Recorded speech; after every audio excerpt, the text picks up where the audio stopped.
Is the thing that is holding you back from leaving your narcissistic relationship the idea that the narcissistic person is actually a little better now, thanks to all the agony and attempts to make it better that you tried to do in the relationship? And now if you end it and they met someone new, and of course they're narcissistic, they're going to meet someone new, that the new person will get the better version of them and it will work out, or the new person will be able to figure it out better than you did and be enough?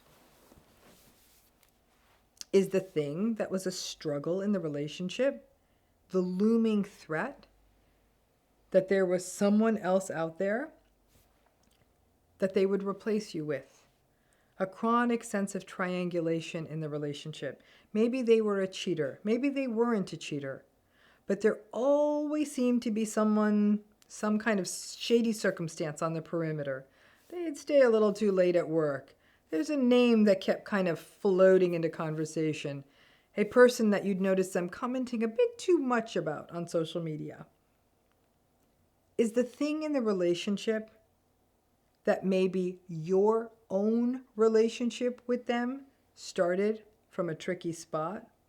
They were half in and half out with someone and it all had a bit of a triangle feel. And you were ultimately the one chosen.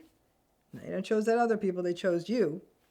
And that may have also played on old wounds for you. So the whole original setup of the relationship is this sense that the narcissistic person would do the same kind of shift again when something better comes around. So that sense of replaceability, just like you once replaced someone, is always sort of hanging out there. Is the thing that in your relationship that you were often compared to other people? If it was a narcissistic, intimate relationship, being compared to people they work with, or their exes, or a random person you see on vacation, or a person they see on TV. If it was a parent, were you compared to siblings, cousins, strangers, neighbors? And typically, these comparisons are unfavorable. Things like, oh, I'm looking at her, she got into shape really quick after having their kids, wow. Or, he's already bought and sold 2 businesses and they're doing really well. Or, well, her daughter bought her parents a house right near them. Or even when you were a kid, it might be things like, oh, your cousin is so good at ballet. And she's also so careful with what she eats, so that's why she can do that. Or that you just heard the phrase, why can't you be more like blank? So this stuff happens in narcissistic relationships all the time. There is often this lurking sense of replacement around the corner. And there are 2 pieces to this: the narcissistic part and how it plays on our core wounds. Let's just get the whole narcissistic part out of the way. The narcissistic folks set it up this way, right? No narcissistic family, no narcissistic system of any kind, not a family, relationship, workplace, friend group, other group, ever feels completely safe. It's like The Bachelor or Survivor. Someone isn't getting the rose. Someone is getting voted off. As a child, it is precarious. The sense of one wrong move and something bad is going to happen. These are very unforgiving systems and may not be like you were literally going to be replaced. It's not like they were going to go out and get a new kid. But the looming dread of the silent treatment and the withdrawal and the withholding and perhaps a sibling or cousin or even the kid on the Little League team getting more attention than you from that parent. In adult relationships, it is the same kind of one wrong move model. One wrong move and the whole thing crumbles. There is 0 margin for error. Narcissistic folks can feel almost impossible to safely attach to. I often liken them to like a slimy buoy in the water that you desperately are trying to hang on to so you don't drown, but all that slimy algae seaweed stuff makes it exhausting because you keep slipping off if you try to hold on to them for any period of time. Narcissistic folks also use triangulation and the replacement fear to their advantage. They intimate that there's someone possibly waiting in the wings, like other people are interested in me. You get the silent sense that if you make too many demands, if you are too much, well, they've already got someone teed up. This can also happen in narcissistic workplaces, where invariably the narcissistic boss plays favorites. And you may think that you are in line to be the one to get advanced, but a few wrong moves and bam, the narcissist will start to favor someone else. And now you have to try to work harder to get back in there. And so the narcissistic person gets even more supply than they did before from you. And all of this is why the sad truth of the narcissistic relationship is that the only way it works is if you are sort of indifferent to them. And we all know indifference is the opposite of love. And frankly, indifference may feel worse than hate. It is sort of a slow, apathetic death to have to be indifferent to someone that you once cared for. We are toy soldiers in a toy box, chess pieces on a board, fantasy football players to the narcissistic person, replaceable and moved around according to strategy and advantage. That is replacement on their side. Supply is supply, folks, and new supply often feels better. I mean, when you get a new sweater or something, it feels nice.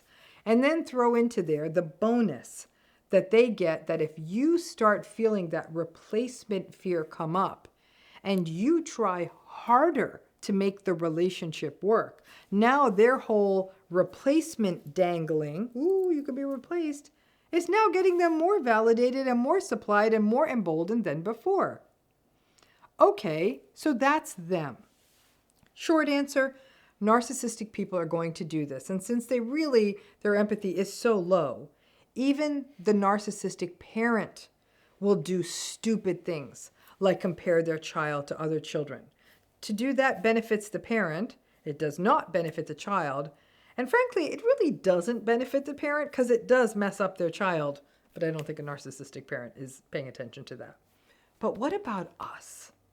What is happening to us in these replacement situations? And this is where I talk about the replacement neurosis. This can often be an old wound related to abandonment, to narcissistic parents who did this comparison stuff to you and left you wondering if they may actually move your cousin in and you out if you didn't do better in school. Or even just that sort of ephemeral floating sense that narcissistic parents are able to generate that you could just be replaced. But you may have grown up in a family where you never felt like this. And this replacement thing didn't start there and instead was cultivated in your adult relationship. And there can be nuance about it, not just the fear you would be replaced, which actually was not neurotic, but based on the idea that you were told regularly that they can do better than you, or that the replacement of you that was coming would somehow be better. And that often comes from being told in this relationship that you are not good or you are not enough. Replacement can also connect to the issue of feeling chosen or not chosen. The narcissistic relationship plays on both of these things. There is the piece of feeling chosen because of the love bombing, especially when there may have been another rival for their affections, and being chosen can often feel corrective, unfortunately, especially for folks who have had a narcissistic parent. It's often a way that we get pulled into narcissistic relationships. That being chosen piece is so powerful. There is also the piece about no longer being chosen, which also plays into these core wounds. And all of this culminates into this sense of replaceability. And frankly, during the love bombing phase, They may literally say the words to you that you are irreplaceable, but hollow words are the language of all narcissistic relationships. Because narcissistic people are so objectifying, it fosters this sense of people being things and as such being replaceable. You need a new pair of shoes, you toss the old ones, you get new ones. But people are not replaceable. And while the belief is often fostered in these relationships of replaceability, we can get pulled into this sense of our own replaceability. It can take a while through healing to recognize that none of us are replaceable. We and they may get into new relationships, but we weren't replaced. There is simply someone new in their lives. To think of it as us being replaceable, which the narcissistic people absolutely reinforce that way of thinking, it keeps us in this idea that we are not an individual, unique person. It turns us from being a human, individual human being into being in a role, that they could get a new wife, a new boyfriend, a new partner, a new friend. Those are roles. There is no other you. You can't be replaced. But this fear, not just of replacement, but that the replacement will somehow be better than you or have a better experience, is a chronic fear of the narcissistic relationship. And it can impede healing because the rumination can now stretch out to, what does this new person have that I didn't have? As well as that terrible ruminating, scrolling on social media and looking at their new life with their new source of supply. This can stall or even set back healing and keep you in the terrible loop of wondering and feeling replaced. And perhaps pinging on those core wounds, which can also cascade into abandonment and not being chosen, the sense of not being chosen. This replacement neurosis can magnify the trauma bond and our fears of ending one of these relationships. And many people have remained in narcissistic relationships for years longer because of their fear of replacement. This replacement neurosis can feel very real. But the reason it really is why it feels like replacement. We provide supply, convenience, things they need, things they want, and that is not the essence of us. That is things we do. But since the transaction is core to the narcissistic relationship, of course we feel replaceable. The key is to continue to heal to the place where you know that you are not. Thanks again.